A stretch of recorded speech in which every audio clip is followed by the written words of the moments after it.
Okay, the condensing unit is off because, I mean, this is a heat pump system and we're in the heating mode, but we're not in the conventional heating mode because the outside ambient temperature is too high to operate it. So we're relying solely on observations from the auxiliary or the emergency heat for the heat pump. And so I'm going to go up some stairs here with some open handrails.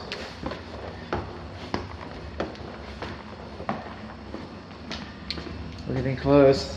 The indoor air handler is located on the top floor just outside of the parents' bedroom. We are getting heat.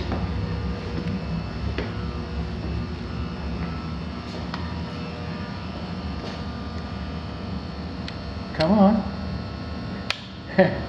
We are getting plenty of heat, all right? But it's the sound.